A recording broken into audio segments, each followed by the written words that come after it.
رحمنا الله من قرأ الفاتحة.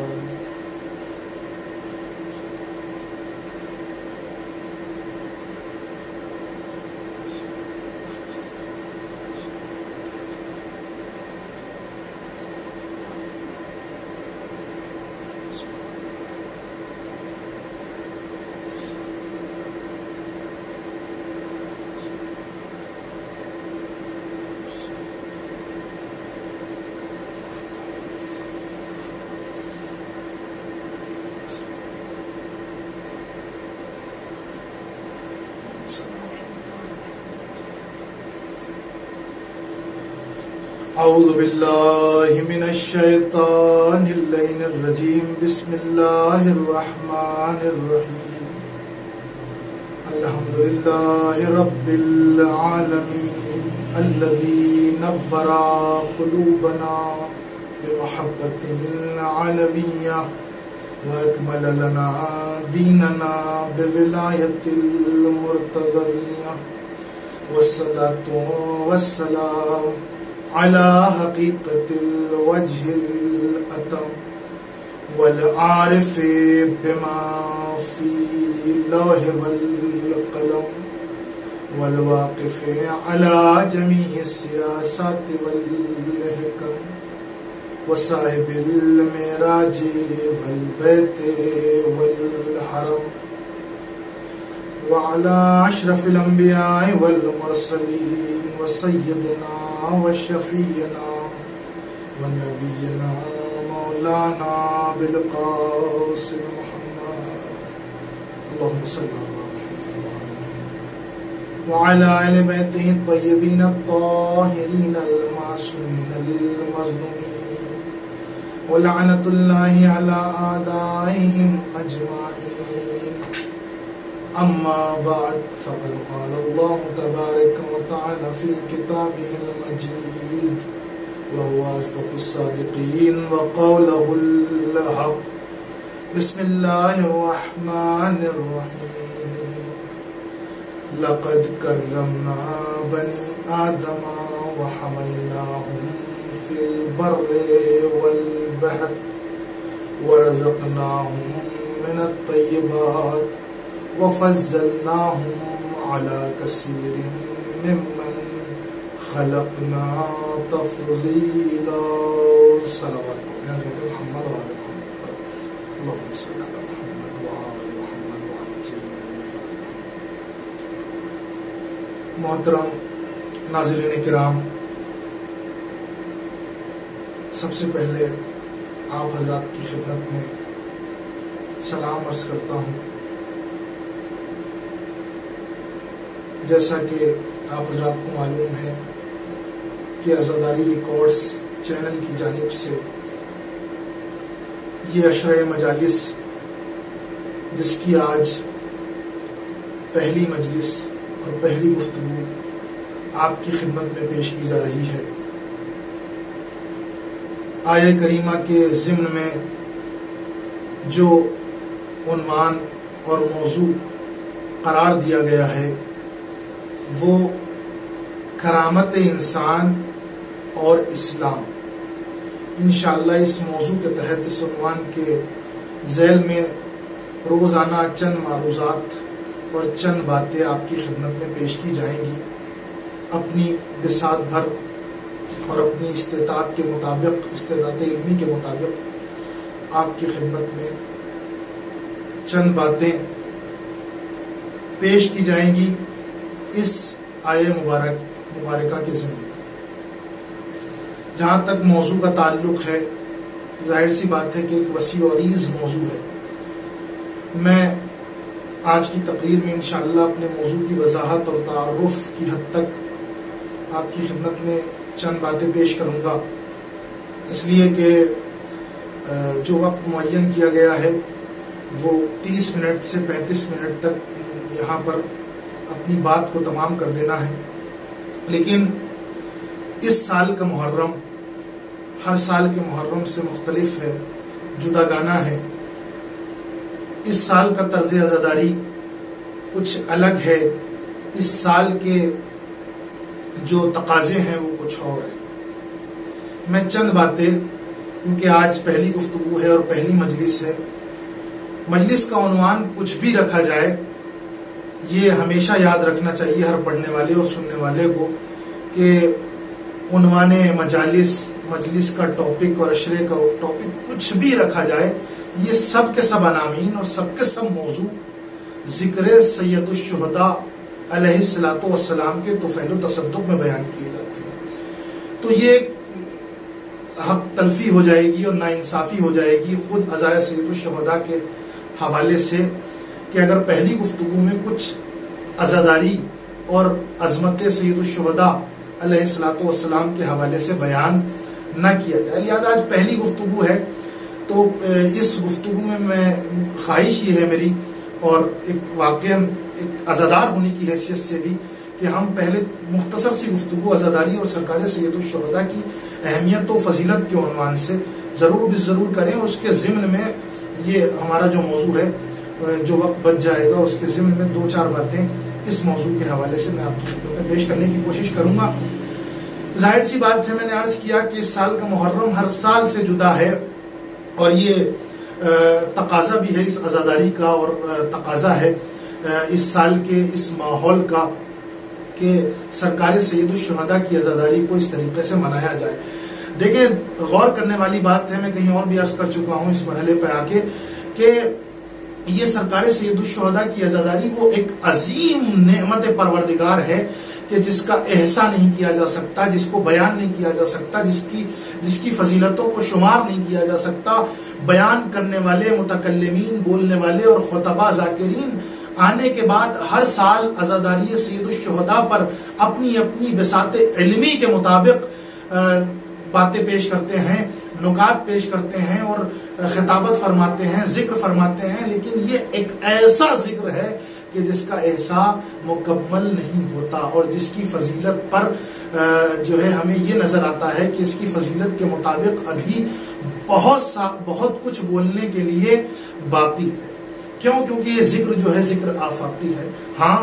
آج کا ماحول اگر دیکھیں اور اس ماحول پہ گفتگو کریں اور اس ماحول کو ملاحظہ کریں، اس موسم وبا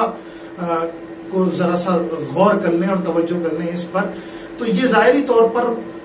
طرح طرح کی افواہیں اور طرح طرح کی باتیں آ رہی تھیں کہ اس سال پتہ نہیں محرم کس طرح اور کیسے، اور پتہ نہیں سرکار سید الشہداء کی عزاداری منائی جائے گی یا نہیں منائی جائے گی۔ جہاں جہاں بھی یہ شبہ تھا اور جہاں جہاں بھی یہ بات لوگوں کے ذہنوں میں تھی، شاید وہ اس حوالے سے نگرانی اس حوالے سے ہوگی، کیونکہ ایک عزادار ہے اور عزادار اپنے اندر سرکار سید الشہداء کی عزاداری سے متعلق جذبے رکھتا ہے، تو ان جذبوں کا تقاضا یہ ہے کہ انسان نگران ضرور ہو، لیکن ہر انسان کو اور ہر عزادار کو اس مرحلے پہ آ کر غور و فکر کرنا چاہیے اور پریشان ہونا نہیں چاہیے۔ یہ جو ظاہری وبائیں ہیں، یہ جو مشکلات ہیں، جو بیماریاں ہیں، یہ جو مریضی ہے جو ہمارے سامنے نظر آ رہی ہے، اور اس نے حالات ایسے پیدا کر دیے ہیں کہ ہم ظاہری طور پر سرکار سید الشہداء کی عزاداری جس طریقے سے گزشتہ سالوں میں منا رہے تھے، اس طرح سے منا نہیں پا رہے ہیں۔ تو وہ جان لیں اور وہ سوچ لیں کہ جو مولا کے عزادار ہیں کہ مولا کی عزاداری کا طرز بدل سکتا ہے، انداز بدل سکتا ہے، طور طریقہ بدل سکتا ہے، لیکن یہ عزاداری کبھی ختم نہیں ہو سکتی، یہ عزاداری کبھی کم نہیں ہو سکتی۔ اس لیے کہ ہاں، اگر اس موسم وبا نے آ کر مجبور کر دیا کہ ہم حضوری طور پر بہت سارے مقامات پر مجالس کو برپا نہیں کر پا رہے ہیں کہ لوگ سامنے بیٹھے ہوئے ہوں اور مولا کا ذکر بیان کیا جا رہا ہو، ایسا بہت سارے مقامات پر نہیں ہو رہا ہے، لیکن اس کا مطلب یہ نہیں ہے کہ ہم پرساداری سے رک جائیں گے۔ اس کا مطلب ہرگز یہ نہیں ہے کہ ہم جناب سیدہ سلام اللہ علیہ کو ان کے لال کا پرسہ دینے سے باز آ جائیں گے یا رک جائیں گے، نہیں، سرکار کی عزاداری بالکل ہو کے رہے گی اور ہو رہی ہے الحمدللہ۔ آپ دیکھیں کہ جب سے چاند محرم کا نمودار ہوا ہے، سرکار سید الشہداء کی عزاداری اسی سوشل میڈیا اور تمام تر پلیٹ فارم کے ذریعے سے لوگوں تک پہنچائی جا رہی ہے۔ ہاں، یہ کہا جا سکتا ہے کہ آج اس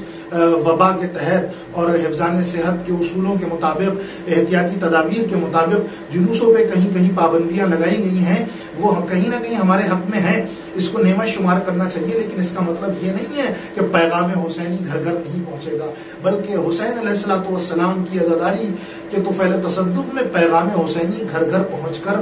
رہے گا الحمدللہ. کیوں پہنچ کر رہے گا؟ اور واقعاً لائق تعریف و تحسین ہیں وہ جوانان اور وہ قوم کے بزرگان حضرات، وہ قوم کے ذمہ دار حضرات کے جو عزائے سید الشہداء میں آج بھی کوشاں ہیں کہ اگر ظاہری طور پر عزاداری حفظان صحت کے اصولوں کے مطابق نہیں منائی جا رہی ہے تو وہ سوشل میڈیا کے ذریعے یا دیگر مقامات پر پیغام عزا کو اور پیغام حسینی کو پہنچانے میں کوشاں ہیں. تو ان کو مبارکباد دینی چاہیے اور ان کو ان کی ہمت بڑھانی چاہیے اور ان کی تعریف و توصیف اور ان کی حوصلہ افزائی کرنا چاہیے اور ان کے لیے دعائیں خیر کرنا چاہیے کہ پروردگار عالم ان کی توفیقات میں زیادہ سے زیادہ اضافہ فرمائے اور اسی عزاداری کے طفیل و تصدق میں اس بیماری اور اس وبا سے پروردگار اس پوری انسانیت کو نجات دے دے کہ جس نے نظام انسانی کو درہم و برہم کر دیا ہے. پروردگار اہل بیت علیہ الصلوۃ والسلام کے طفیل و تصدق میں وہ بیمار کہ جو اس بیماری کا شکار ہو گئے ہیں یا دوسری دیگر بیماریوں کا شکار ہو گئے ہیں ان کو بھی شفائے کاملہ و عاجلہ عنایت فرما. خدایا توفیق دے کہ ہم کسی بھی طریقے سے سرکار سید الشہداء کی عزاداری سے محروم نہ ہوں اور اسی طرح سے ذکر سید الشہداء کو برپا کرتے رہیں. اس لیے کہ عزاداری ہماری شہرگ حیات کا نام ہے. عزاداری رسموں کا نام نہیں ہے، عزاداری عبادت کا نام ہے. عزاداری مراسم کا نام نہیں ہے. عزاداری صرف پروگرام کا نام نہیں ہے بلکہ عزاداری پیغام حسینی کو نشر کرنے کا نام ہے، پیغام کربلا کو گھر گھر پہنچانے کا نام ہے. عزاداری سے ہمارا جو رشتہ ہے وہ ہماری روح کا رشتہ ہے. میں نے ایک لفظ استعمال کیا کہ عزاداری ہماری شہرگ حیات ہے. یقین جانیے گا یہ جملہ کہہ دینا بہت جگہ پر یہ استعمال کیا جا رہا ہے کہ عزاداری ہماری شہرگ حیات ہے، لیکن حق یہ ہے کہ عزاداری کو شہرگ حیات بتانا یہ عزاداری کے ساتھ انصاف نہیں ہے. اس لیے کہ ہمارا رشتہ عزاداری کے ساتھ ہماری جان والا رشتہ نہیں ہے، ہمارے جسم کا رشتہ عزاداری سے نہیں ہے، بلکہ ہمارا جو رشتہ عزاداری سے ہے وہ ہماری روح کا رشتہ ہے. اس لیے کہ اگر ہمارا عقیدہ یہ ہے، ہماری عقیدت یہ ہے کہ اگر شہرگ حیات منقطع ہو جائے، کاٹ دی جائے تو ہماری زندگی کا سلسلہ رک جاتا ہے، لیکن سلسلہ عزاداری نہیں رکتا ہے. اس کا مطلب یہ ہے کہ ہماری جانیں قربان عزاداری پہ ہوتی ہیں. اس کا مطلب یہ ہے کہ ہم عزاداری ہماری جانوں سے افضل ہے، عزاداری ہماری شہرگ حیات سے افضل ہے. اس لیے کہ عزاداری کا جو ہمارا رشتہ ہے وہ روح کا رشتہ ہے اور ہم ہی تو وہ افراد ہیں جن کا عقیدہ یہ ہے کہ ہمارے سامنے پروردگار عالم نے عالم ارواح میں ہماری ارواح کے سامنے، ہماری روحوں کے سامنے سرکار سید الشہداء کی عزاداری کو پیش کیا اور ہماری مبارک و متبرک و مقدس روحیں وہ تھیں کہ جنہوں نے جانے کتنی خوشیوں کو یہاں پہ قبول نہیں کیا بلکہ سرکار سید الشہداء کے غم کو قبول کر کے اپنا ضابطہ حیات عزاداری سید الشہداء کو بنا لیا. ایک صلوات پڑھتے ہیں حضرت محمد و آل محمد پر. اللہم صلی علی محمد و آل محمد وعجل فرجہم. تو اہمیت عزاداری پر بولنا بہت ضروری ہے، بتانا بہت ضروری ہے، اس لیے کہ یہ عزاداری ہی وہ عزاداری ہے کہ جس سے ہم نے دین کو سیکھا. یہ عزاداری وہ عزاداری ہے کہ جس سے ہم نے تعلیمات اسلام کو سیکھا، جس سے ہم نے جینے کا سلیقہ سیکھا، جس سے ہم نے اخلاق اسلامی سیکھے، جس سے ہم نے سوشل اخلاق سیکھے، جسے کہا جاتا ہے کہ ہم نے زندگی کرنے کا طریقہ سیکھا. سوسائٹی میں رہنے کے ادب و آداب اگر ہمیں کہیں سے معلوم ہوئے ہیں تو یہی درسگاہ عزاداری ہے. اس کی قدر و قیمت کو جانیے. کسی بھی چیز سے کمپرومائز کیجیے لیکن عزاداری سے کمپرومائز نہ کیجیے. عزاداری ہماری جان سے بہتر ہے، جان سے بڑھ کر ہے. عزاداری ہماری روح ہے. روح اس چیز کو کہتے ہیں کہ جس سے اس چیز کا دار و مدار ہوتا ہے. روح دین کا نام عزاداری ہے. تبھی تو خواجہ اجمیر نے کہا تھا، خواجہ معین الدین چشتی نے فرمایا تھا کہ شاہست حسین، بادشاہست حسین، دیست حسین، دی پناست حسین، سرداد نداد درد دست یزید حقہ کے بنا لا الہ است حسین. کہ حسین غریب نہیں ہے بلکہ حسین شاہ بھی ہیں اور حسین بادشاہ بھی ہیں. حسین وہ ہیں کہ جو دین بھی ہیں اور دین کی پناہ بھی ہیں. حسین وہ ہیں کہ جس نے یزید کے سامنے جو ہے اپنا سر تو دے دیا لیکن بیعت نہ دی، اپنا دست بیعت نہ دیا. اور حسین وہ ہیں کہ جس کے لیے صرف یہ نہیں کہا جا سکتا کہ حسین دین ہے بلکہ دین کی پناہ بھی ہے. اس کی تشریح و تفسیر میں متعدد خطبہ و ذاکرین نے اپنے اپنے جو ہے وہ نظریے اور نکات پیش کیے ہیں. یہاں پہ یہ بیان کرنا مقصود نہیں ہے، بس چند باتیں سرکار سید الشہداء کی فضیلت کے حوالے سے. میں ایک بات کہ کیوں اس عزاداری کو اتنا بڑھاوا دیا گیا اور اتنا عروج دیا گیا، اس لیے کہ دین جس نے ہمیں دیا اس نے ہی دستور عزاداری دی. دین جس نے ہمیں دیا، جس نے احکام ہمیں دیا، جس نے ہمیں فقہ کے احکام ہم تک پہنچایا، یا جسے کہا جائے کہ اصل دین جس نے ہمیں دیا، جس نے اصول دین کے بارے میں ہمیں بتایا، جس نے توحید کے بارے میں ہمیں بتایا، جس نے بعثت انبیاء کے بارے میں ہمیں بتایا، جس نے رموز امامت کے بارے میں ہمیں بتایا، جس نے عدل الہی کے بارے میں ہمیں بتایا، جس نے ماد و قیامت کی بحثوں کو آ کر ہمارے لیے روشن کیا، وہ رسول کہ جس نے تمام تر دین کی باتوں کو ہم تک پہنچا دیا، جس نے نماز کے احکام کو پہنچایا، جس نے روزے کے احکام کو پہنچایا، جس نے فوائد نماز کو بتایا، جس نے فوائد روزہ کو بتایا، جس نے حج و زکات و خمس کی بحثوں کو آ کر ہمارے سامنے روشن کر دیا کہ دیکھو حج اور خمس کے فوائد کیا ہیں، فلسفہ حج کیا ہے، فلسفہ زکات و خمس کیا ہے، جس نے جہاد کے مسائل کو بتایا، جس نے عملی صورت میں جہاد کے مسائل بھی بتائے، جس نے اپنی احادیث و اقوال کی صورت میں جہاد اور امر بالمعروف اور نہی عن المنکر کے فوائد اور احکام اور اس کی فضیلت بتائی کہ دین میں اس کا کیا دخل ہے، جس نے تبلع و تبرع کے احکام کو ہم تک پہنچا دیا. اس رسول گرامی قدر نے ہی فلسفہ عزاداری ہم تک پہنچایا، اس نے ہی کربلا کو ہم تک پہنچایا، اس نے سرکار سید الشہداء کی فضیلت اور عظمت کو ہم تک پہنچایا ہے. یقین جانیے گا اس لیے کہ ہم نے ہر اس چیز کو تسلیم کیا ہے جس چیز کو رسول نے بتایا. آپ دیکھیں، غور کریں کہ رسول نے عظمت سرکار سید الشہداء کیسے بتائی ہے کہ مسجد نبوی میں خود موجود ہیں، خطبہ دے رہے ہیں،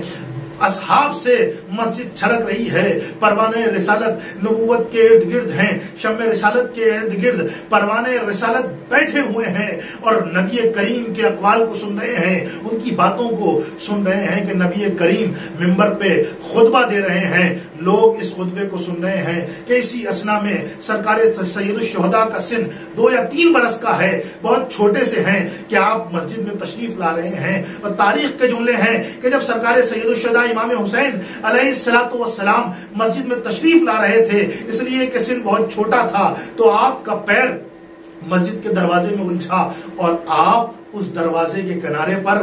گر گئے. جیسے ہی رسول گرامی قدر نے یہ منظر دیکھا کہ امامت کا ایک پھول کہ جو سرکار سید الشہداء کی شکل میں تھا کہ مسجد کے دروازے پر گر گئے ہیں، تو سرکار سید الشہداء کے گرنے پر رسول گرامی قدر نے کسی صحابی کو حکم نہیں دیا کہ دیکھو میرا چھوٹا سا نواسا حسین مسجد کے دروازے پہ گر گیا ہے، اس کو بچا لو، بلکہ نبی گرامی قدر نے جو خطبہ دے رہے تھے اس کو چھوڑ دیا، اپنی گفتگو کو چھوڑا، اور چھوڑنے کے بعد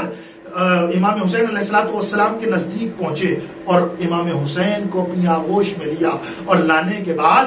نبی گرامی قدر پھر ممبر پر تشریف لائے اور ممبر پہ تشریف لا کر زانو پہ امام حسین کو بٹھایا. عظمت سرکار سید الشہداء بزبان اور بعمل سرکار رسالت مآب دیکھیے اور سنیے کہ پیغمبر اکرم امام حسین کو ممبر پہ لے آئے اور اب جو بھی بیان دے رہے تھے اس کو ترک کر دیا، اور ترک کرنے کے بعد امام حسین کے بارے میں فرمایا کہ ھذا حسین فعرفوہ، یہ میرا حسین ہے، اسے پہچانو. صلوات پڑھ دیں محمد و آل محمد پر.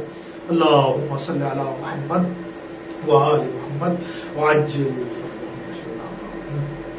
تو عزیزان گرامی، سرکار رسالت مآب نے اپنے اس عمل سے کیا ثابت کیا؟ بھئی یہاں پر کوئی اعتراض تو کر سکتا ہے، کوئی اب یہاں پہ غور کرنے والی بات ہے کہ پیغمبر گرامی قدر وہ کہ جو کوئی لفظ اپنی زبان سے خارج نہیں کرتے، جس کا قول، جس کا عمل، جس کی تقریر، جس کی تمام تر اعمال وحی کے مطابق ہوتے ہیں. رسول گرامی قدر بس وحی کرتے ہیں جو وحی پروردگار کہتی ہے. یہ کیا بات تھی کہ نبی گرامی قدر نہ جانے کتنی عظیم بحث اپنے خطبے میں برپا کر رہے ہوں, لوگوں کو سنا رہے ہوں, اصحاب بیٹھے ہوئے ہیں, بڑا محترم مجمع ہے, پیغمبر اکرم اپنے پیغام سے نہ جانے کتنا عظیم پیغام دے رہے ہوں, شاید وہاں پر توحید پروردگار کی بات ہو رہی ہو, عدل الہی کی گفتگو ہو رہی ہو, شاید وہاں پر غور کرنے کی بات ہے کہ مسئلہ نبوت ہو, شاید وہاں پر بعثت انبیاء کی بات چھیڑی گئی ہو کہ انبیاء کو خلق کیوں کیا گیا ہے, انبیاء کو بھیجا کیوں گیا ہے, شاید اس سے آگے کا مرحلہ امامت آ گیا ہو کہ نبی اس پر روشنی ڈال رہے ہوں کہ میرے بعد کون خلیفہ ہوگا. کتنا عظیم مرحلہ ہے کہ جس کے بارے میں دین کامل ہونے کی سند مسئلہ امامت کو دی گئی ہے. شاید اس سے آگے کا مسئلہ ہو کہ قیامت کی باتیں کی گئی ہوں, وہاں پہ بتایا گیا ہو کہ اللہ نے نظام قیامت کو رکھا گیا ہو, پروردگار عالم کی اس نظام کو رسول گرامی قدر بیان کر رہے ہوں اور کہہ رہے ہوں دیکھو قیامت میں یہ برپا ہوگا, قیامت میں پل صراط ہوگا, قیامت میں جنت ہوگا, قیامت میں جہنم کا نظام ہوگا. یہ تمام تر پہلوؤں پہ شاید نبی گرامی روشنی ڈال رہے ہوں. کتنے عظیم پہلو ہیں, کتنے عظیم موضوعات ہیں جس پہ نبی گفتگو فرما رہے ہوں گے, اس لیے کہ نبی کی گفتگو کوئی عام گفتگو نہیں ہوگی, نبی کا پیغام کوئی عبث نہیں ہوگا, نبی کا پیغام کوئی حکمت سے خالی نہیں ہوگا. ہو سکتا ہے کہ نبی گرامی قدر اس مقام پہ آ کر نماز کی گفتگو کر رہے ہوں, روزے کے مسائل بیان کر رہے ہوں, حج و زکات کی بات ہو رہی ہو, خمس و زکات کا معاملہ بیان کیا جا رہا ہو, شاید نبی گرامی قدر اسلام کے اہم ترین اصولوں کی بات کر رہے ہوں, فروعات کی بات کر رہے ہوں, امر بالمعروف کی بات کر رہے ہوں. ارے یہاں پر شاید ہو سکتا ہے کہ نبی گرامی قدر نہی عن المنکر کی بات کر رہے ہوں, تولی و تبرہ کی بات کر رہے, جو بھی بات کر رہے تھے نبی گرامی قدر نے اپنی اس گفتگو کو چھوڑا, اس پیغام کو چھوڑا, جو خطبہ دے رہے تھے اس کو چھوڑ دیا, اور اب چھوڑ کر یہ چھوڑ دیتے, کسی صحابی سے کہتے کہ بھئی آپ جائیے اور حسین کو اٹھا کر لے آئیے. لیکن نبی نے ایسا بھی نہیں کیا کہ کسی صحابی کو حکم دے دیا ہو, کسی صحابی کو اشارہ کر دیا ہو کہ جاؤ اور جا کر دیکھو حسین کو اٹھا لاؤ, بلکہ نبی نے ایسا نہیں کیا. ہمارے نبی نے اگر عمل انجام دیا تو خود منبر سے اتر کر خود اس مقام پہ پہنچے کہ جہاں پہ حسین گر گئے تھے اور حسین کو اٹھا لائے. اچھا اٹھا لائے تھے تو وہی کرنا یہ چاہیے تھا کہ کسی معتبر صحابی کے حوالے حسین کو کر دیتے, کہتے کہ بھئی اپنے پاس بٹھائے رکھیے گا. یہ کیا کیا کہ بھئی ممبر پہ لے آئے. اچھا ٹھیک ہے کہ ممبر پہ لے آئے تھے, لیکن نبی گرامی قدر نے یہ کیا کیا کہ بھئی جو عظیم جو بھی پیغام دے رہے تھے اس پیغام کو پھر سے شروع کر دیتے, لیکن اس پیغام کو چھوڑ دیا, ترک کر دیا, اس پہ گفتگو نہیں فرمائی, بلکہ نبی نے کہا یہ میرا حسین ہے, اس کو پہچانو. اس کا مطلب یہ ہے کہ نبی جو بھی اہم گفتگو کر رہے تھے ان سب سے اہم حسین کا ذکر تھا. تو اب تو سمجھیں کہ یہ عزاداری, یہ حسین کا ذکر, یہ ذکر سید الشہداء ہمیں رسول نے بتا دیا ہے. صلوات پڑھ دیں محمد پر. اللہم صلی علی محمد وآل محمد وعجل فرجهم. تو عزیزان گرامی یہاں پہ اعتراض بھی کیا جا سکتا ہے کہ بھئی یہ نبی نے کیا کیا کہ اتنی اہم گفتگو کو چھوڑ کر ایک بچے کے لیے, ایک چھوٹے سے بچے کے لیے نبی خود اٹھ کر چلے گئے. ہاں یہ اعتراض کیا جا سکتا ہے, لیکن اس کا جواب بھی دیا جا سکتا ہے کہ ہرگز اس بچے کو بچہ شمار نہ کرنا, اسے بچہ نہ کہنا, اس لیے کہ یہ سرکار رسالت معاب کی آنکھوں کی ٹھنڈک ہے. یہ وہ ہیں کہ جس کو رسول نے اپنے دوش پہ سوار کیا ہے. یہ وہ ہیں کہ جن کے بارے میں, جن کی فضیلتوں کے بارے میں نبی متعدد مقامات پہ بتا رہے ہیں, اور ان میں سے ایک مقام یہی ہے. اب آپ مجھے بتائیے گا کہ بہت خوبصورت جواب ہے, اس کو بزرگان نے بھی یہاں پہ بیان کیا ہے, میں استفادہ کر رہا ہوں ان سے کہ اس واقعے کے سلسلے میں کہ سرکار سید الشہداء کی عظمت و اہمیت کو جانیے گا کہ اگر کوئی ایک عام انسان, ایک معمولی انسان یا ایک مولانا یا مولوی اب مجلس پڑھ رہے ہوں اور خطبہ دے رہے ہوں, کوئی عظیم بات پڑھ رہے ہوں, کتنی بھی اہم بات کیوں نہ ہو, اور ان کے سامنے مجلس پڑھتے پڑھتے ایک الماری میں سے نعوذ باللہ خاکم بدہن ایسا ہو جائے کہ قرآن اس الماری سے گر جائے, تو آپ ایمانداری سے بتائیے گا کہ کیا کوئی مولانا, کیا کوئی خطیب, کیا کوئی ذاکر کتنی بڑی عظیم بات کر رہا ہو اور کیا اس بات کو پھر بھی ادامہ دے گا, پھر بھی اس کو کنٹینیوس رکھے گا؟ نہیں, ہرگز ایسا نہیں کرے گا. کیا وہ خطیب خود کسی اپنے سننے والے سے کہے گا کہ بھائی جاؤ دیکھو فلاں جگہ پہ قرآن گر گیا, سامنے الماری تھی, قرآن گر گیا جاؤ اس کو اٹھا لاؤ، ہرگز ایسا نہیں ہوگا، بلکہ وہ اہمیت قرآن کا قائل ہے، فضیلت قرآن کا قائل ہے، اسے معلوم ہے کہ اس قرآن کی اہمیت و فضیلت کیا ہے۔ تو جس خطیب اور جس ذاکر کو قرآن کی فضیلت و اہمیت معلوم ہے وہ کسی اور سے نہیں کہے گا، بلکہ چاہے جتنی عظیم گفتگو کر رہا ہو اس کو چھوڑ دے گا اور چھوڑ کر فوراً دوڑے گا کہ اس قرآن کو اٹھا لے اور چوم کر اسے رکھ دے۔ بھئی یہی مرحلہ تو آئے گا۔ اچھا آپ یہ بتائیے گا کہ اگر یہ ذاکر، یہ خطیب اس قرآن کو زمین سے اٹھا کر چومنے لگے اور چوم کر پھر اسے منبر پہ لے آئے تو کیا کوئی اعتراض کرے گا؟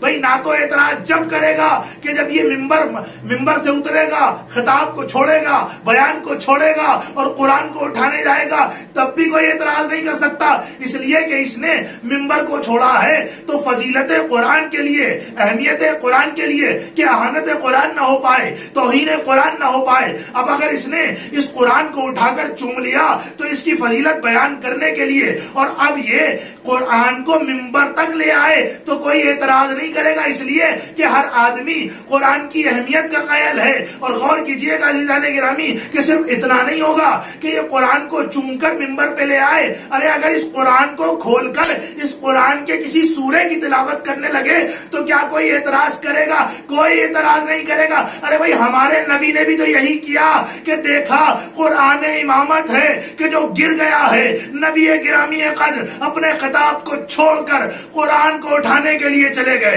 پھر اس کو چومنے لگے اور اس کو منبر تک لے آئے اور اس قرآن ناطق کو کھول کر اس میں سے ایک سورہ پڑھا جس کے بارے میں کہا ھذا حسین فعرفوہ، صلوات پڑھ دیں حضرت محمد وآل محمد،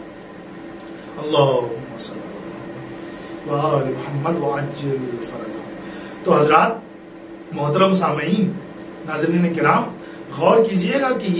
یہ فضیلت سرکار سید الشہداء ہمیں سرکار رسالت مآب سے ملی ہے۔ ہم نے اپنے پاس سے کچھ بنایا نہیں ہے، ہم نے ہر اس چیز کو ملاک جانا ہے، ہر اس چیز کو اسکیل ہمارے پاس یہ ہے، اسٹیٹس ہمارے پاس یہ ہے کہ جو نبی ہمیں دیں گے اور جس فضیلت کے ساتھ دیں گے ہم اس فضیلت کے ساتھ اس کا احترام کریں گے، اس فضیلت کو جانیں گے، اس فضیلت کو پڑھیں گے، اس فضیلت کو بیان کریں گے، اس ذکر کو، جس ذکر کو زینت پیغمبر اکرم نے اپنی زبان سے دی، اپنے اعمال سے دی، اپنے افعال سے دی۔ تو اگر آج کا مسلمان، آج کا نبی کا چاہنے والا اس ذکر کو، اپنے ذکر کو اس ذکر سے زینت دیتا ہے تو اس میں کیا اعتراض کی بات ہے، اس میں کیا اشکال کی بات ہے؟ لہٰذا یہ تمام تر واقعات غور کرنے کے لیے ہیں کہ عزاداری صرف شیعوں کے رسم و رواج کا نام نہیں ہے، بلکہ عزاداری کا سلسلہ نبی کریم سے چل رہا ہے، غور کرنے والی بات ہے۔ بس میں عزاداری اور سرکار سید الشہداء کے حوالے سے یہیں تک اکتفا کرنا چاہوں گا، اور آج اپنے موضوع کے ضمن میں صرف اس کا تعارف کرانا چاہوں گا، اس لیے کہ وقت ہوا چاہتا ہے۔ جیسا کہ میں نے آیہ کریمہ کی تلاوت کا شرف حاصل کیا کہ پروردگار عالم نے قرآن مجید کے سورہ اسراء میں 70ویں آیت میں ارشاد فرمایا ہے کہ لقد کرمنا بنی آدم وحملناہم فی البر والبحر ورزقناہم من الطیبات وفضلناہم علی کثیر ممن خلقنا تفضیلا، کہ پروردگار عالم کہہ رہا ہے کہ ہم نے بنی آدم کو، یعنی ہم نے انسانوں کو، عالم بشریت کو، عالم انسانیت کو مکرم بنایا ہے، کرامت عطا کی ہے، وحملناہم، اور سوار کیا ہے ان انسانوں کو، کس چیز پہ؟ خشکی میں سوار کیا ہے اور پانی پر سوار کیا ہے، یعنی یہ فضیلت میں اس کی بیان کیا جا رہا ہے۔ اور آگے ارشاد ہوتا ہے کہ وَرَزَقْنَاهُم مِّنَ الطَّيِّبَاتِ، اور ہم نے ان کو کیا کیا ہے؟ بنی آدم کو ہم نے پاک و پاکیزہ رزق عطا کیا ہے۔ اور اس کے بعد جو کہا گیا وہ عظیم اور عجیب جملہ ہے، کہا گیا کہ وَفَضَّلْنَاهُم، اور ہم نے ان کو فضیلت دی، عَلَىٰ کَثِیرٍ، اکثریت پہ ان کو فضیلت دی ہے، اکثریت پہ ان کو فضیلت دی ہے اپنی تمام تر مخلوقات میں۔ اس کے متعدد ترجمے یہاں پہ پیش کیے جاتے ہیں کہ یہاں پہ تمام تر مخلوقات مراد ہے، البتہ اس کو تفصیل میں اس کے میں وہ چند باتیں پیش کرنا چاہوں گا، لیکن یہاں پہ صرف آج موضوع کا تعارف اور موضوع سے انٹروڈیوس آپ کو صرف کرانا مقصد ہے۔ انشاءاللہ کل سے یہ سلسلہ وار گفتگو اس عنوان کے تحت کہ کرامت انسان کیا ہے۔ سب سے پہلے غور کرنے کی ضرورت ہے کہ جو موضوع ہم نے مقرر کیا ہے یہاں پر کہ کرامت انسان اسلام کی نظر میں کرامت انسان اور اسلام، یعنی اسلام انسان کی کرامت کے بارے میں کیا کہہ رہا ہے. تو لہٰذا ہم لفظوں کو پہلے ہلکا کر لیتے ہیں اور آسان کر لیتے ہیں کہ یہ لفظ کرامت کیا ہے، اس کے معنی کیا ہے. اگر کرامت کی بات کی جائے تو کرامت دو طرح کی کرامت ہے، کہ ایک کرامت کا لفظ اللہ کے ساتھ استعمال کیا جاتا ہے یا پروردگار عالم کے ان خاص بندوں کے لیے استعمال کیا جاتا ہے جو انبیاء، اوصیاء، اولیاء کی شکل میں نظر آتے ہیں. اور ایک کرامت کا لفظ ایک عام انسان، پوری نوع بشریت کے لیے، انسانیت کے لیے استعمال کیا جاتا ہے. تو دونوں معنی میں فرق ہے. جب یہ لفظ کرامت پروردگار کے لیے استعمال کیا جائے گا، اس کی عظیم ہستیوں کے لیے استعمال کیا جائے گا، تو وہاں معنی ہوں گے نعمت کے، رحمت کے، وہاں معنی ہوں گے معجزے کے، وہاں معنی ہوں گے ایسے افعال کے انجام دینے کے جو انسان کی عقل سے ماورا ہے، یا کرم کے، لطف کے. یہ تمام تر معنی استعمال ہوں گے پروردگار اور اس کی عظیم ہستیوں کے لیے. لیکن جب یہ لفظ انسان کے ساتھ استعمال ہوتا ہے، کرامت انسان اضافت دینے کے بعد انسان کی کرامت، تو یہاں پر اس کرامت کے معنی ہوتے ہیں شرف، عزت، فضیلت، مرتبہ، بلندی، یا اسی طرح منزلت، مقامات. یعنی اگر آسان لفظوں میں اس موضوع کو دیکھا جائے تو اس کے معنی یہ ہوتے ہیں کہ انسان کی عزت یا انسان کی ویلیو، ہیومن ویلیو اسلام کی نگاہ میں کیا ہے، اسلام انسان کے بارے میں کس حد تک قائل ہے کہ انسان کس عزت کے لائق ہے، انسان کس تکریم کے لائق ہے، اسلام انسان کی اکرام کا کیا کرائیٹیریا ہے، اس کی عزت کا کیا کرائیٹیریا ہے. تو اس کے بارے میں مفصل گفتگو انشاءاللہ آپ کی خدمت میں پیش کی جائے گی کہ اسلام نے انسان کی فضیلت اور بلندی کے لیے، اس کے مقامات کے لیے کیا کہا ہے، اور اس فضیلت کو کتنے حصوں میں تقسیم کیا جا سکتا ہے. خود موضوع کو کئی حصوں میں تقسیم کیا جائے گا. میں صرف اسی لیے ٹائٹل آپ کی خدمت میں پیش کیے دیتا ہوں تاکہ آنے والے موقع پر گفتگو آسان ہو سکے. مثلا جب ہم انسان کی کرامت اور انسان کی شرافت اور انسان کے شرف پہ، انسان کی عزت اور انسان کی ویلیو پہ گفتگو آگے کریں گے تو پھر ہم دیکھیں گے کہ انسان کی خود کتنی کیٹیگریز ہیں، کس کس حصے میں اس کو تقسیم کیا جا سکتا ہے، انسان کی کائنڈس کیا ہیں، اس کی جو ہے وہ قسمیں کتنی ہو سکتی ہیں، اس کو کیسے کیسے تقسیم کیا جا سکتا ہے. تو ہم اگر جینڈر کے حوالے سے انسان کو تقسیم کرنے میں آئیں گے تو دیکھیں گے کہ انسان یا جو ہے وہ میل ہے یا فیمیل ہے. ٹھیک ہے، درمیانی ایک پہلو بھی ہے، اس میں بھی اس کے حقوق ہیں، تو اس پہ بھی آ کر گفتگو ہوگی. عام طور پر اس حوالے سے گفتگو نہیں کی جاتی ہے. لیکن آج کے ایسے مرحلے میں اس موضوع کی ضرورت کیا پڑی کہ ہم نے اس موضوع کا انتخاب کیا،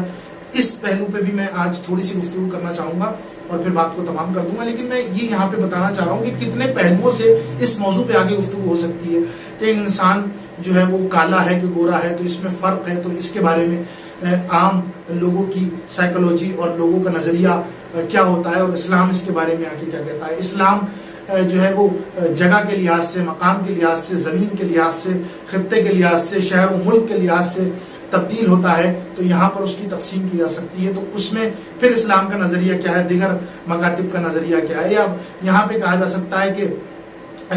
خود اسلام کے بارے میں، کہ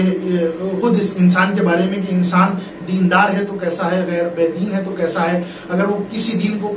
مانتا ہے تو اس کے بارے میں کس طرح سے گفتگو کی جا سکتی ہے. بہت یہاں پہ موضوعات ہیں. لیکن اہم بات کہ اس موضوع کی ضرورت کیا پڑے. آج اگر ہم پوری دنیا کا مشاہدہ کریں اور پوری دنیا کو دیکھیں اور عالم اسلام پہ ایک نگاہ کریں تو، اور مسلمانوں پہ ایک نگاہ کریں تو کہیں نہ کہیں آ کر ایک لمبے عرصے سے یہ بات ہے کہ کہیں پر تو خود مسلمانوں نے اسلام پہ ظلم کیا ہے، کہ مسلمانوں نے اسلام کا چہرہ، پہلی غلطی اور پہلی مسٹیک تو یہی ہے کہ مسلمانوں نے اسلام کا چہرہ آ کر مس کیا ہے اور اس کو غلط طریقے سے اسلام کو پیش کرنے کی کوشش کی ہے. اس پہ بھی مکمل گفتگو کرنے کی گنجائش اور ضرورت ہے. تو ایک ظلم تو وہ کہ جو مسلمانوں نے کیا ہے اسلام پہ آ کے، کہ اس کی غلط تصویر لوگوں کے سامنے پیش کی. اس لیے اسلام کے بہت سارے پہلو ایک جو ہے وہ خوش نام نہیں ہے. اور دوسری طرف یہ ہے کہ بہت پروپیگنڈا اسلام کے خلاف دیگر مکاتب نے اور دیگر لوگوں نے کیا ہے. جو اسلام دشمن سازشیں ہیں، وہ ان کی سازشیں صرف یہ ہیں کہ اسلام کو بدنام کرنے کی، لہٰذا وہ اگر طرح طرح کی بات پیش کرتے ہیں کہ اسلام جو ہے وہ انسان کی ویلیو کا قائل نہیں ہے. اسلام جو ہے وہ اس طرح سے یہ کرتا ہے وہ کرتا ہے. اسی لیے تمام ضرورتیں محسوس ہوئی کہ آئیں اور دیکھیں اوتھینٹک طریقے سے اسلام انسان کے بارے میں کیا کہتا ہے اور حقوق بشر کے بارے میں کیا نظریہ پیش کرتا ہے, اور پھر ایک نتیجہ لیتے ہیں. اور یہیں پر آپ سے گزارش ہے کہ ہرگز کبھی بھی کسی ایک تقریر یا ایک جملے سے نتیجہ نہ نکالیے گا. پوری مکمل گفتگو سننے کی گزارش ہے کہ یہاں پہ مکمل گفتگو سنیے گا اور پھر کوئی نتیجہ نکالیے گا, تاکہ ہم اسلام اور اصل کربلا سے یہ درس لے سکیں کہ کربلا نے انسانیت کے بارے میں کیا درس دیا ہے, بشریت کے بارے میں کیا درس دیا ہے. اسلام نے واقعاً حقوق انسانی کی وہ مثال پیش کر دی ہے کہ تاریخ 1400 سال گزر گئے, ابھی تک اس کا کوئی ثانی نہیں ہے. انسان کی اقدار کی اعلیٰ ترین مثالیں کربلا کے میدان میں ہمیں نظر آ رہی ہیں, کربلا کے میدان میں نظر آ رہی ہیں. اور یہ سانحہ جو کربلا کا ہے واقعاً تمام تر مکاتب کو, دنیا کے تمام تر نظریات کو دعوت دے رہا ہے کہ آؤ دیکھو, اگر انسانیت کی اور حقوق بشر کی, اگر ہیومن رائٹس کی کہیں پر زندہ ترین مثال مل سکتی ہے تو وہ مکتب کربلا ہے, وہ درسگاہ کربلا ہے. اگر وہ کوئی مدرسہ, وہ کوئی یونیورسٹی ہے تو کربلا کا درس. اس لیے کہ حسین نے اپنی ابتدا جس سفر سے کی ہے, ہاں عزاداران مظلوم کربلا آپ غور کیجئے گا کہ حسین نے جس کی ابتدا اپنے سفر سے کی ہے, جس مشن کی اور جس مہم کی ابتدا حسین نے اپنے سفر سے کی ہے, تو چلتے چلتے پیغامات دیتے گئے اور اپنے مقصد کو بتا دیا ہے کہ میں لوگوں کی اصلاح کے لیے آیا ہوں, میں امت مسلمہ کی اصلاح کے لیے آیا ہوں, میں اس اسلام کو درست کرنے کے لیے کہ جس کا چہرہ مسخ کیا جا رہا ہے اور لوگوں تک اس اسلام کو پہنچایا جائے گا اور پھر بدنام کیا جائے گا کہ دیکھو یہ جو اسلام ہے یہ انسانیت کا دشمن ہے, یہ جو اسلام ہے وہ انسانیت کا قاتل ہے, یہ جو اسلام ہے وہ انسانیت کا بھلا نہیں چاہتا ہے بلکہ برا چاہتا ہے. میں اس اسلام کو درست کرنے کے لیے آیا ہوں, میں اس آئیڈیالوجی کو درست کرنے کے لیے میں نے اپنے وطن کو ترک کر دیا ہے کہ دیکھو اصل انسانیت کا درس اگر کہیں سے ملے گا تو حسینی اسلام سے ملے گا, اگر اصل ہیومن رائٹس اگر کہیں پہ ملیں گے, حقوق بشر کی بات ہوگی تو وہ کربلائی اسلام سے ملے گا. آپ دیکھیں کہ حسین نے مدینہ چھوڑ دیا. ہاں عزاداران مظلوم کربلا, اب مصیبتوں کا سلسلہ شروع ہو رہا ہے. تصور کیجئے گا وہ حسین کہ جس نے کبھی مدینہ چھوڑنے کو تصور نہ کیا تھا, اور وہ حسین مدینے کو چھوڑتا تو کس طرح سے چھوڑ دیتا, اس لیے کہ وہ مدینہ نانا کا مدینہ تھا, وہ گلیاں نانا کی گلیاں تھیں. حسین دوش نبی پہ سوار ہو کر اسی مدینے کی گلیوں میں گھومتے تھے. اس مدینے میں نانا کا مزار ہے, اس مدینے میں ماں کی لحد ہے. ہاں عزاداران مظلوم کربلا, سب سے پہلے مصائب تو حسین پر یہی ہے. ہاں عزاداروں ذرا غور کیجئے گا, تصور کیجئے گا کہ حسین پر بہت ساری مصیبتیں پڑی ہیں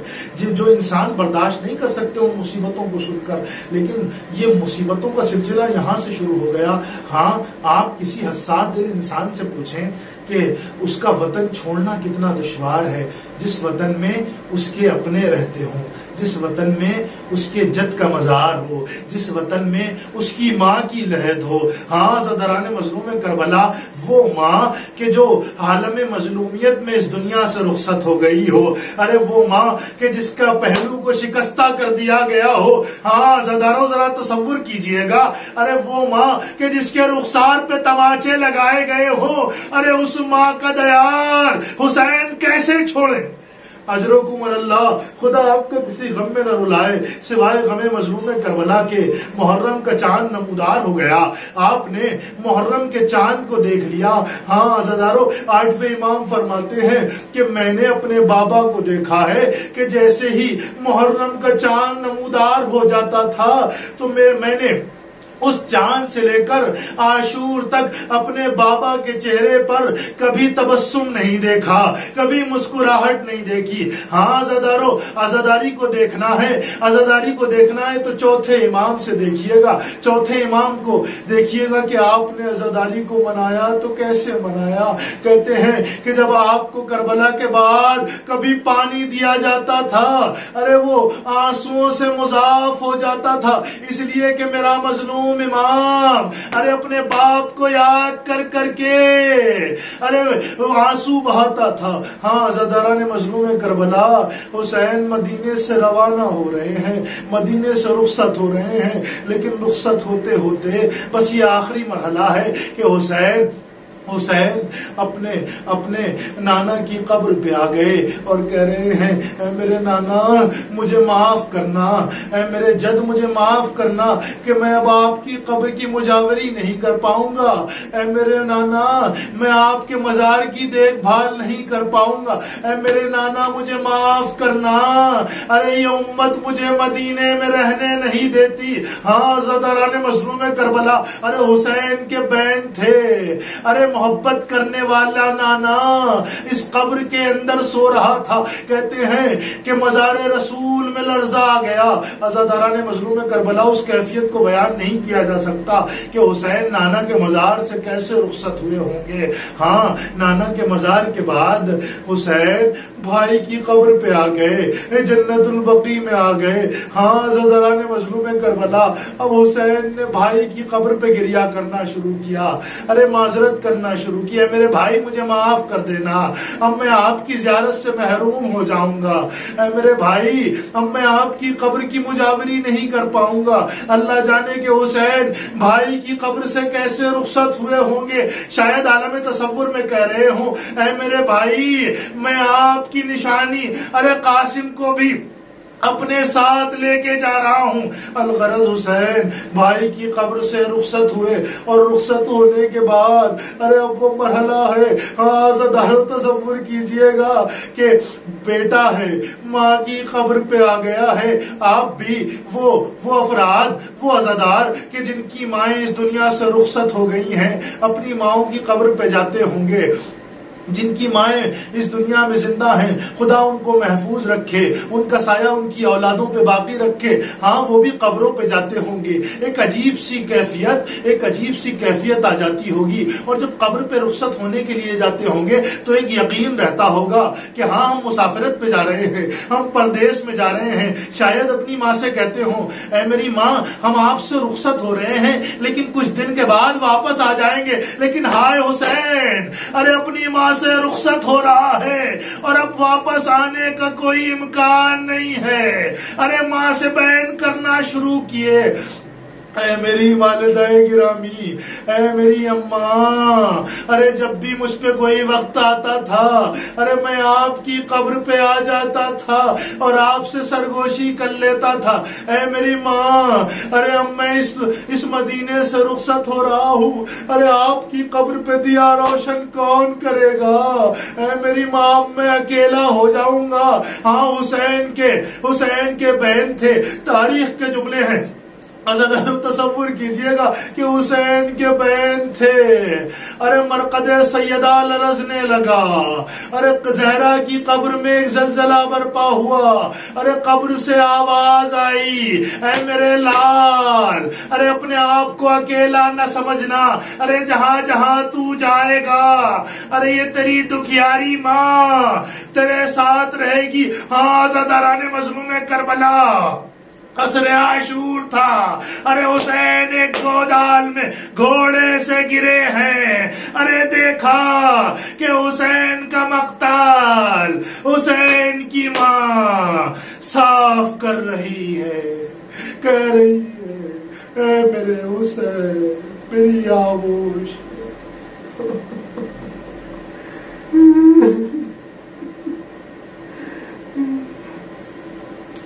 سَيَعْلَمُ الَّذِينَ ظَلَمُوا أَيَّ مُنقَلِبٍ يَنقَلِبُونَ۔ پروردگارہ ہماری اس مختصر سی عبادت کو قبول فرما، خدایا توفیق دے ذکر محمد و آل محمد کے طفیل میں ہم عزاداری کو زیادہ سے زیادہ انجام دے پائیں. خدایا ایسی عزاداری کرنے کی توفیق عطا فرما کہ جناب سیدہ ہم سے راضی ہو جائے. خدایا ہمیں شایان شان پرسہ پیش کرنے کی توفیق عطا فرما. خدایا جہاں جہاں پر عزادار سید الشہداء ہیں ان کی جان مال عزت آبرو کی حفاظت فرما. خدایا تو یہ واسطہ محمد و آل محمد کا جو بیمار ہیں ان کو شفاء کاملہ و عاجلہ عنایت فرما. جو مقروض ہیں ان کے قرض کی ادائیگی عطا فرما. خدایا تجھے واسطہ محمد و آل محمد کا جن لوگوں نے التماس دعا کے لیے کہا ہے ان کی دعاؤں کو مستجاب فرما. خدایا تجھے واسطہ محمد و آل محمد کا اب دیر نہ کر حجت آخر کے ظہور میں تعجیل فرما تعجیل فرما. خدایا ہمیں توفیق دے کہ ہم وہ دن ہمیں نصیب ہو کہ ہمارے وقت کے امام جنت البقیع میں مجلس خطاب کر رہے ہوں اور ہم سامعین کی حیثیت سے عزادار کی حیثیت سے اس مجلس میں شرکت فرمایا. آمین یا رب العالمین.